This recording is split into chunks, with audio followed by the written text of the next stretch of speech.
Well, good afternoon. This is Michael Douville coming to you from Scottsdale, Arizona. And it is September 30th, end of the quarter, Friday, getting ready for the weekend.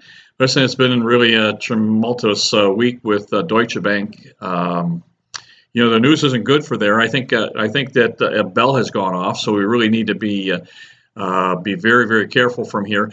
Listen, I'm going to have to give my disclosure right away, so that I don't have any problems. Listen, I'm not a licensed advisor for stocks and bonds, and I'm not a financial planner. I'm a real estate broker with a lot of experience in investments and other investments as well. I have a very good working knowledge of stocks, bonds, and real estate. So, listen, I want to talk to you about a few things. I've been having classes. My life has changed a lot since I wrote my book and got it published. I've been doing an awful lot of speaking. So I spoke yesterday, and one of the cycle charts that we have shows that we're looking at that the typical in the typical 18-year cycle for real estate, there's a 7.5-year correction. And if you start thinking that 2009 was the bottom of the real estate market, and 7.5 years, why we're talking 2016 and a half, which is right where we're at. And by golly, I think we're heading into a correction. Now here in Phoenix, I think that we got decimated. We were the poster child for overvalued real estate in the United States. So the banks have been very, very careful here, and we have been careful as investors not to get ourselves in trouble. We've had a very, very good run for the last 4 or 5 years. We've made very, very good returns on our investments. We're still getting cash flow though. So, so far as being overvalued, probably not as undervalued as we were, but we're not into bubble territory. Unlike, I think last week when I talked, or was it 2 weeks ago, we thought maybe there were some bubbles around town. Certainly in San Jose is certainly a bubble. Vancouver is in a bubble. San Jose has been just ranked as the #1 most expensive market in the world. So would you think that might be a little overvalued? Probably. So, and you're seeing Calgary and Edmonton, they've really dropped an awful lot, and we're seeing our Canadian friends in Vancouver. Why we're seeing that we're hearing reports now. I don't follow that as close as I follow the Phoenix market, of course, but we're hearing reports of Vancouver where prices have dropped 27 to 40% in 60, 90 days. That's a pretty scary thing. So we think we're getting to that correction. Here in Phoenix, I think that we're probably looking. I think we've peaked, and I think we've gotten all the value that we're going to get for the near term. I mean, here again, is it today, tomorrow, the next day? I'm not going to put a time frame on it. I think we're pretty close. So, if I were selling, I would think that this is the time to do that. If I've been waiting for a time, I think most of the value is probably gone. So now. Here again, we look in cycles. So we're already, as my investors in a group that I represent, people I talk with, we're looking for the early 20. So 2021, 2022, 2023, 24, that's what we're accumulating for. So on the cycles, we think that prices of homes here in Phoenix and around the country should be significantly higher in that 2021 to 2024 time frame. In the meantime, we could have some ups and downs on it. Our opinion, of course, is it could be scary, but our hold period is 5 or 10 years. So we're really not. How scary can it be? We're not going to sell.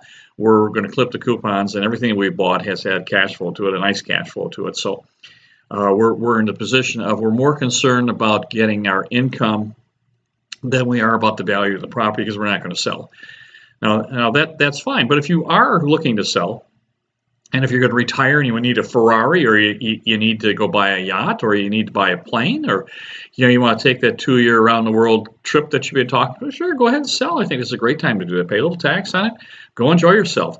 I don't think if you wait till next year or the year after, I think the prices will be down. Not terribly significantly. We could have a Mad Max event or something, and then all bets are off, but I don't think we're going to see that. I mean, you look, I'm 65. I've been through 5 of these. It gets scary. Everybody thinks the end of the world is coming, and all of a sudden you find out that no, it doesn't. All we've done is gone into winter.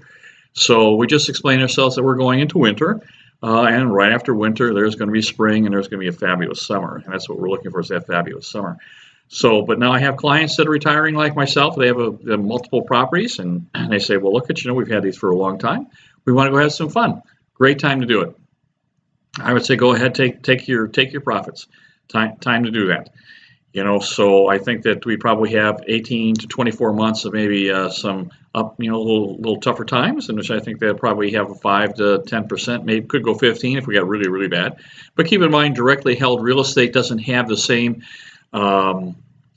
correlation with Wall Street. So if Wall Street just drops 70%, that doesn't necessarily mean that your real estate holdings are going to do that, because we're local, and if you're in a really good marketplace, you're probably untouched. But we are going to correct a little bit. I think we're heading into a correction. So that I get this question all the time. I got this yesterday in a seminar I ran yesterday. Is that if we think that interest rates are heading up, and if we think that the prices of homes are heading down, should we wait and buy at a better price? Of course, everybody wants to get a better price, but today the lenders are throwing money at you. They're asking you just to take all that you can. I know that a single family home, a family can get in the threes for long-term financing. We as investors can get in the fours. I mean, this is wonderful stuff.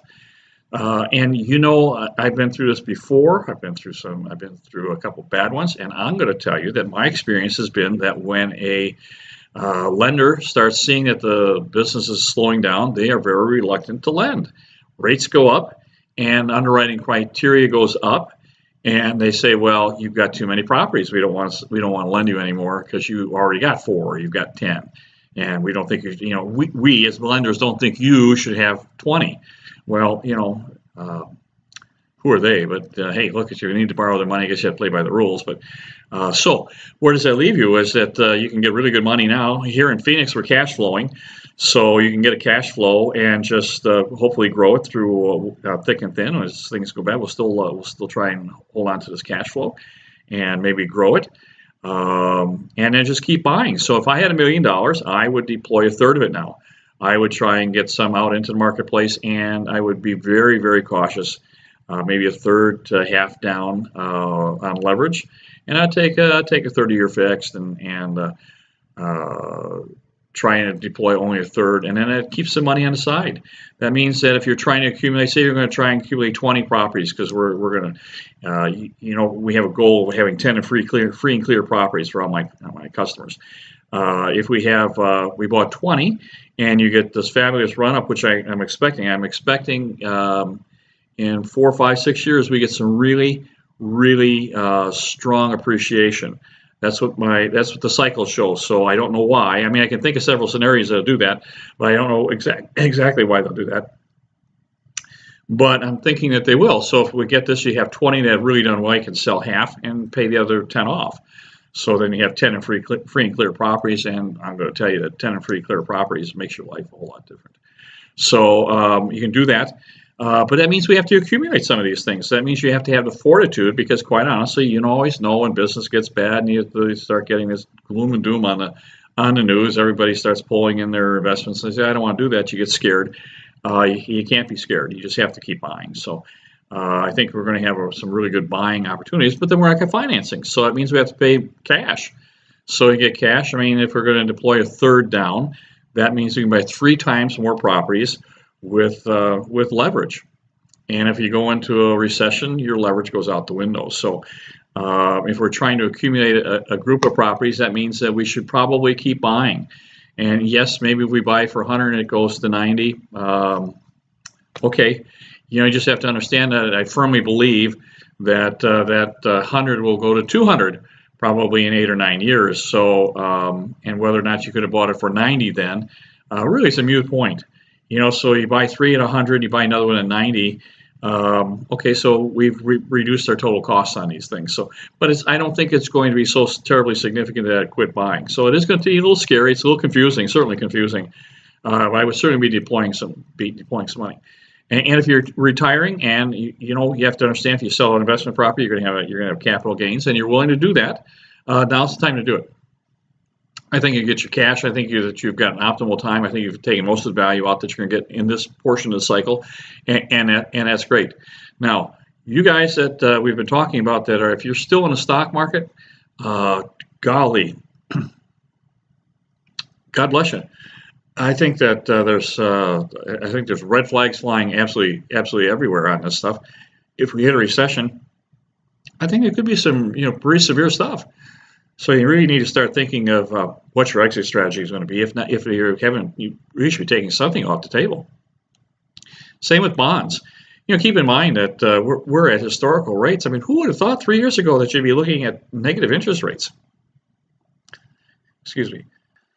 Negative interest rates. So if you thought 3 or 4 years ago that you're going to have negative interest rates, I wouldn't have believed you. And here we go, that 44% of the world is negative. And taking all this duration risk, these people on these bond funds, they just don't understand. If you're in a 10-year, you buy a 10-year bond, it has a duration risk of 9. If it goes up 1%, that means you've taken a 9% loss. 30 years are terrible. They're a 21 duration risk. So if they go up 1%, you've taken a 21% risk, or 21% loss. What's the odds of when they're negative that they're going to go anywhere? Maybe they won't go up tomorrow. I think they're going to go up. Normal is 5 to 7 to 8. I mean, I think during the Civil War they were probably 6%. I know right after World War II in the 50s and 60s, to get a VA loan is right around 5.5%, 6%, which means that 30 years was 5.5%, 6%. Or 10 years were probably 5.5%, 6%. So they could significantly go up. In which case, I mean, if they went up 3% at a 21 duration risk, you'd be losing over 60% of your bond portfolio. Who wants to do it? You certainly don't want to do it for the coupon. So if you're in there, I don't know why you are. So listen, I'm here in Phoenix. It's Michael Douville. You're welcome to call me. We have a really good group here. I'm speaking, and we get awful lot of people that want to do business with us. So, and we're trying to accommodate everybody. We're fiduciaries. We try and keep your interest in the forefront of anything that we do. We want to take care of you. So give me a call here. I'm going to put my number on there if I can. And God bless you all. And I'm going to wish you well. Bye-bye now.